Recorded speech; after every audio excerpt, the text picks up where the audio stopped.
It was a rainy Tuesday evening in New York, the kind of rain that chills you through your coat, even in spring. Claire was at the end of her rope, single mother, 2 jobs, 1 sick child, and tonight, just like so many others, she was trying to stretch pennies into meals.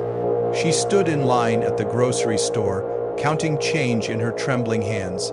Her cart held only the bare minimum: a gallon of milk, a loaf of bread, some cereal for breakfast, and a few eggs. She had just enough if the prices hadn't gone up again. Her 5-year-old son Liam clung to her jacket. "Mama, can we get the cookies this time, the chocolate ones?" he asked softly, hope shining in his eyes. Claire smiled, but it was the kind of smile that cracks under pressure. "Not today, baby," she whispered, "maybe next week."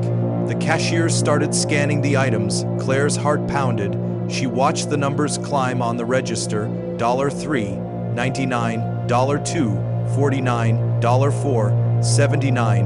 Her fingers clenched tighter around the coins. And then total, $13, $64. She had $11, $25. "I'm sorry," she began, voice breaking. "I'll have to put some of this back." Then came a voice from behind her. "Don't worry, I've got this." A hand reached past her, sliding a worn debit card into the machine. Claire turned to see a man, mid-50s, with gentle eyes and a scruffy beard. He looked like someone who had seen hard days but still stood tall with dignity. "I can't let you," she started. "Someone once did it for me," he replied. "Now it's my turn." The transaction went through. The cashier bagged the groceries. Claire stood there stunned, tears stinging the corners of her eyes. "I don't even know your name," she said. The man smiled. "Michael, that's all right. Just take care of your little boy." And with that, he left. Claire walked home in the rain that night, holding her son's hand and a bag of groceries, but also carrying something else: hope. 10 years later, Claire became a lawyer. It hadn't been easy, nothing ever had been, but she pushed through night classes, community college, then law school on scholarships, part-time jobs, and late-night tears. She had never forgotten Michael, that stranger in the grocery store. He wasn't just a memory, he was a turning point. Now, as a public defender in a crowded city courtroom, she fought for people who had no one to fight for them. It was a rainy afternoon when she got the case file. A man accused of petty theft, stealing a sandwich and orange juice from a deli. Claire sighed. Another repeat offender, homeless, no ID, arrested before. She opened the file. Her eyes caught on the name, Michael Grant. Her heart skipped. She stared at the mugshot. Older, thinner, tired. But it was him. She whispered, "It's him." She took the case. Michael was surprised when he met his attorney. He didn't recognize her, but Claire remembered every line of his face. "I'm Claire," she said.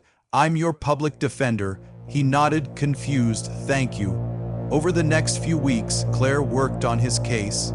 But she also talked to him. Slowly, the walls came down. He told her he used to be a college professor, lost everything in a fire, then his wife passed away. Depression, addiction, homelessness. He felt invisible to the world. Until one day, 10 years ago, he saw a woman and her son in a grocery line, and something told him to help. Claire didn't reveal herself, not yet. Then one night, he handed her something, a notebook. "I've been writing, mostly to remind myself I'm still human." Claire flipped through the pages. Her eyes landed on an entry. 10 years ago, I helped a woman and her son buy groceries. I hope she's okay. I hope someone remembers me as more than a mistake. Tears ran down her cheeks. The next day, in court, Claire stood in front of the judge. "Your Honor," she said, "this man is not just another homeless statistic. He's the reason I'm standing here today." She told the story, the grocery store. The kindness, the note in the journal. The courtroom was silent. The judge, moved by the testimony, sentenced Michael to rehab and community service instead of jail. 6 months later, he was clean. A year later, he was giving talks at local schools about second chances. And Claire, she was still defending the forgotten, but now with living proof that kindness can echo through time. Sometimes the smallest gestures create the biggest waves. One man gave a woman hope, and she returned it when he needed it most. That's the power of humanity.